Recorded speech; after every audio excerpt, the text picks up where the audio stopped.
The 2024 NFL Draft tied the most quarterbacks ever taken in the first round. In 1983, there were 6, but it took 27 picks to get there when the Dolphins took Dan Marino. It only took 12 picks this year when the Broncos drafted Bo Nix. Bo Nix is a name every college football fan knows. He was the top dual-threat quarterback in the 2019 class. Jaden Daniels, Sam Howell, and Max Duggan rounded out that top 4. Nix was a 5-star who was born in Auburn and whose dad, Patrick Nix, played quarterback at Auburn. He was destined to be a Tiger and immediately made himself known. He was the starter as a true freshman, and in his first college game, Nix led number 16 Auburn to a comeback win over Justin Herbert and number 11 Oregon. That was on August 31st, 2019, a long time ago. Nix beat Mac Jones in Alabama in the Iron Bowl II that season, and he went on to win SEC Freshman of the Year after he had 2,500 yards, 16 touchdowns, 6 interceptions, and 7 rushing touchdowns. Expectations for Nix were high, and then came the 2020 COVID season. He only had 2,400 yards, 12 touchdowns, 7 interceptions, and 7 rushing touchdowns. Nix didn't make a jump,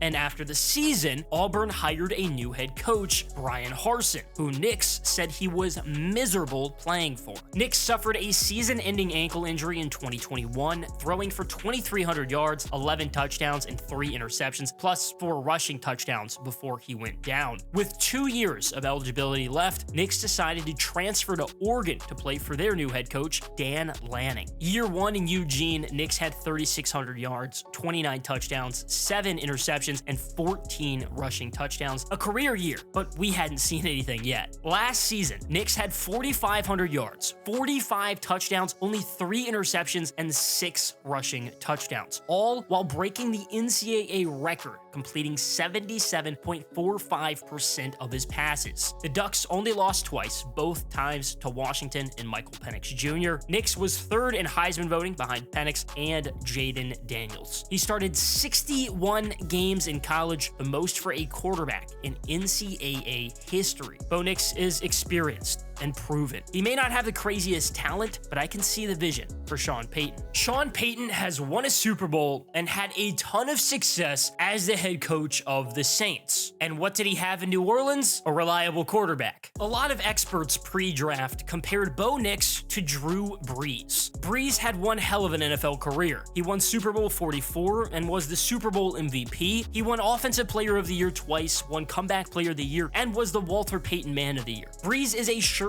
Hall of Famer and one of the most decorated quarterbacks in NFL history, but was never known for his raw talent. He was a quick passer with a super fast release. You could say the same about Bo Nix. Drew Brees was incredibly accurate. He completed 74.4% of his passes in 2018, an NFL record. Nix just had the most accurate passing season in college football history. There are a lot of similarities between the two, and Payton and Brees had a lot of success together. If Payton is trying to find a reincarnated Drew Brees, he might have found him. It's nothing flashy, but if it works, it works. If you're looking for a reason to believe in Bo Nix, it's Sean Payton. It goes without saying that the Broncos need a franchise quarterback. It's been a real struggle at the position, and hopefully, just maybe, Bo Nix can change that. It was pretty clear that Denver needed a quarterback after it decided to release Russell Wilson this offseason. He was signed under the Nathaniel Hackett regime and struggled in year 1 with 3,500 yards, 16 touchdowns, and 11 interceptions. It wasn't pretty, but Wilson was a lot better last season playing for Sean Payton. He finished with 3,070 yards, 26 touchdowns, and 8 interceptions. It was much better, but Denver wanted to move on and save as much as it could on the 5-year, $245 million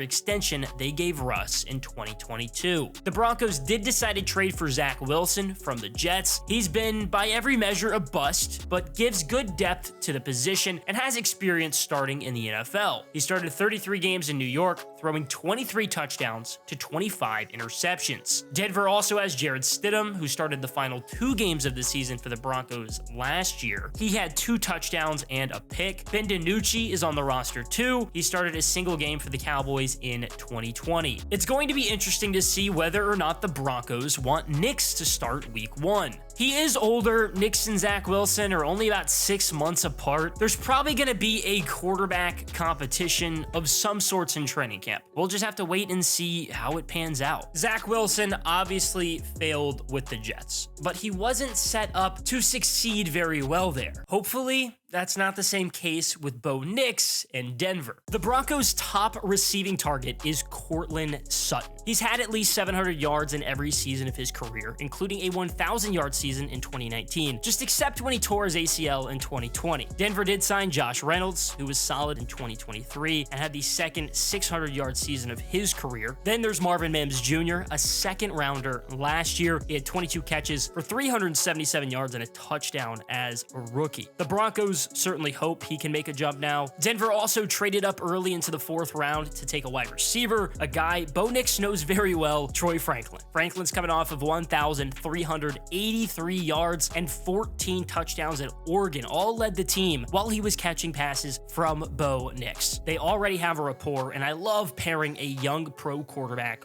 with his college wide receiver. We'll have to see what happens for the Broncos at tight end with Greg Dulcich coming off of playing only 2 games because of his hamstring, while Adam Trautman had 200 yards. Running back Javonte Williams is coming off of about 800 yards and 3 touchdowns on 217 carries, while also catching 47 passes for 200 yards and 2 touchdowns. The Broncos also used a 5th-round pick on Audric Estime. He rushed for 1,300 yards and 8 touchdowns on 210 carries at Notre Dame this past season. Denver's offensive weapons aren't anything too special, but credit to Sean Payton for fixing the O-line so fast. The Broncos threw money at right tackle Mike McGlinchey and Ben Powers, which made the world of a difference. Garrett Bowles, Luke Wattenberg, and Quinn Miners are all returners too. I don't love the weapons, but having a good offensive line is so important for a rookie quarterback. The Broncos need to make sure that Bo Nix is in a good position to succeed, because they don't exactly have a good track record. The Broncos have drafted a quarterback in the 1st round 3 times this century. The most recent was Paxton Lynch, who played for former Virginia Tech head coach Justin Fuente at Memphis. He went 26th at the 2016 draft, and he was the 3rd quarterback off the board behind Jared Goff and Carson Wentz. And he only started 4 games in his NFL career, all for Denver. Lynch threw 4 touchdowns and 4 interceptions. That's it. Paxton Lynch was a bust. In 2010, the Broncos took Tim Tebow at 25. He was the 2nd quarterback selected after Sam Bradford went 1st. Tebow is iconic, but he didn't last in the pros. Tebow Mania was special, don't get me wrong. Denver got hot in 2011, made the playoffs, where Tebow hit Demaryius Thomas, and he took off for an 80-yard touchdown on the 1st play of overtime. That is a play and a run that will never be forgot, but it doesn't change the fact that Tim Tebow wasn't a good NFL quarterback. He started in 14 games in his 2 years